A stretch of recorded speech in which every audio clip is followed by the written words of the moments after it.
Hi guys, welcome back again to my channel. Again, this is the Tinkering Cook, and it's been a while that I haven't been able to post content or videos in this channel, primarily because I was occupied by things because I transferred from Singapore and now I'm here in Canada. And to cut the story short, busy here in Canada, and I just felt the need to share this off-day experience with you while I'm gonna cook my favorite dish. And I think some of you knows already what's my favorite dish. And I'm gonna cook a pork adobo on this Tuesday, a gloomy Tuesday, which is my off day. But before that, I'm gonna have my favorite drink first. Before the chicken adobo, before the pork adobo. It's my off day. I'm just gonna chill while cooking. I'm gonna have my favorite ginger ale whiskey. This is my usual company when I'm doing things, especially cooking. Amazing. Pork adobo. As much as possible, I want it to be fast, but I still wanted to make it the taste that I wanted. Since I'm gonna cook pork adobo today, so I'm gonna use pork. But this is not the usual pork belly that I usually cook for the pork adobo. I'm gonna use the pork ribs. What I like about this, gives it a different texture and at the same time different experience when you're eating adobo. And I think the bones gives extra flavor for your pork adobo.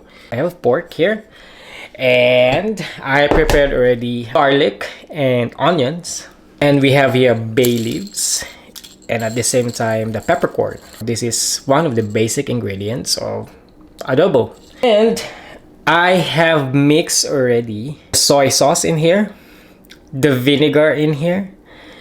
The soy sauce, I mix half of the light and dark soy sauce. And then I also put the Maggi seasoning, the liquid seasoning.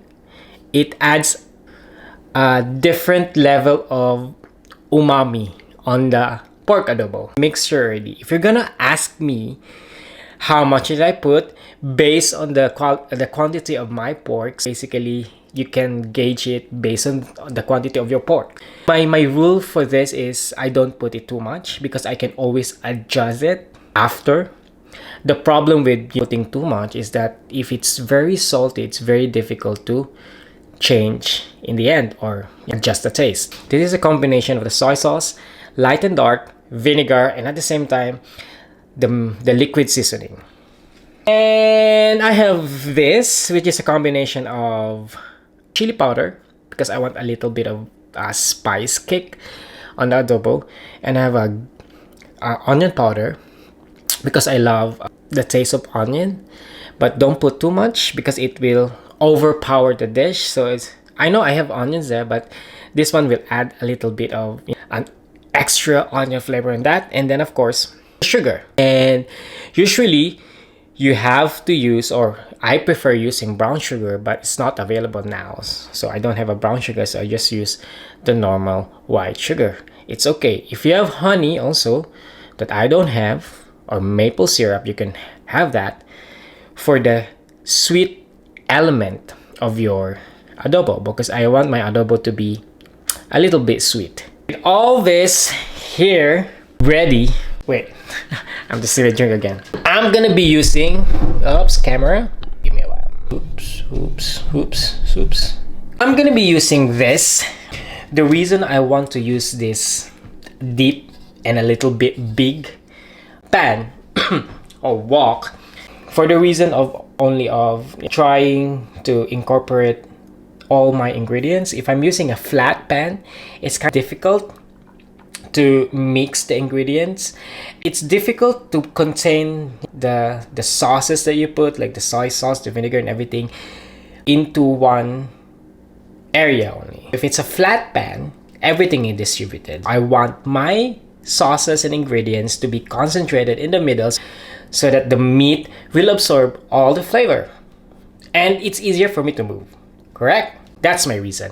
You can use whatever cooking pans or pots you want to use, but for me, this is my preference because the reasons that I gave. The next thing that we need to do is actually to put a little bit of oil in the pan so that when I put the meat, it will enable the meat to sweat out a bit of its oil. I know pork, especially pork, has its own oil already. That's why you just need to put a little bit. So you just need to put a little bit of oil just to facilitate to release the natural oil of the pork, and then you need to put it like that, just like that. Just a little bit of oil. After I let the meat, I'm gonna put my garlic and onion, just like that, and I'm just gonna toss it. It smells so nice. Toss it a bit, mix until onion is a bit translucent, just to incorporate the taste of the onion and the garlic with the meat. Where's my drink? Cheers, guys.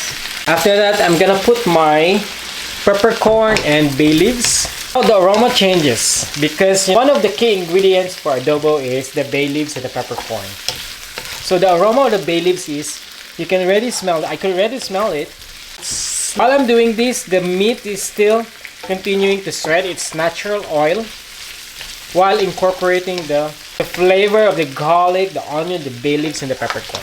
That is aside for a few seconds. Then after that, I'm gonna put this dry ingredients like the sugar, the onion powder, and then the chili powder. Why will I need to put it now before I put the soy sauce and everything? Because I want the flavor to incorporate in the meat first before the sauce. So I'm just gonna put it, then mix it. Mix. Oh my, it's delicious. See, I want to incorporate first the flavor that I want for this adobo to the meat before I put the liquid ingredients. When I see that the sugar that I put is almost like caramelizing the meat, that's the sign for me to put the liquid ingredients already. But you don't want to overdo it. You don't want to burn the sugar. You want the sugar along with the chili powder and then the onion powder to coat the meat first. I think it's okay. After that, before I put my liquid seasoning, my liquid ingredient, I'll make sure that I'm gonna arrange my meat in a way that the heat of the pan is evenly distributed. It's not really arranged in the pan. It's fine. Then arrange all the ingredients back in the center. When I put the liquid ingredient, it will infuse properly. Just like that. And that's the time I'm gonna put my liquid ingredients with the light soy sauce, dark soy sauce, vinegar, and the liquid seasoning. And the moment I put the liquid ingredients, I need to close it. Simmer. Guys, this is the moment. After leaving this to simmer for a few minutes to reduce the sauce that we have, this is how it looks like. Look at that. You want it like a golden color. The reason why I didn't put any water in it is because I don't want to make the meat looks dead, like grayish in color. So no water in it. It's just the vinegar, the soy sauce, and the other things that I put inside. And then this is how it looks like. And because the sugar and the soy sauce is making the caramelization already, look at the meat here. It's nice. I'll just need to check the meat if it's now tender. I think it's perfect. This is how I do this pork adobo, which is ribs. Pork ribs adobo. We're gonna plate this. I'm just gonna mix this all together just to have this caramelization stick on the meat. On that. This is it. And then we're gonna plate this. So now I'm gonna put and plate my pork ribs adobo. So just basically put it there like that.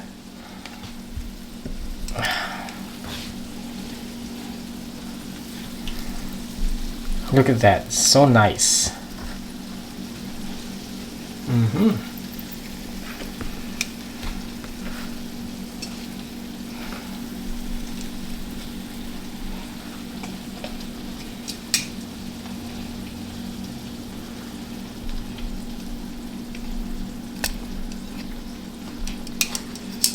Now I'm gonna put some of those goodness.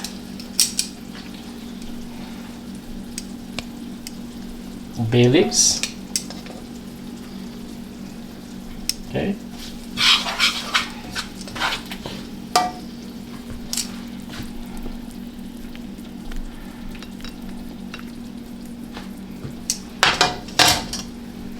So there you go, guys. So this is my pork ribs adobo. Look at that.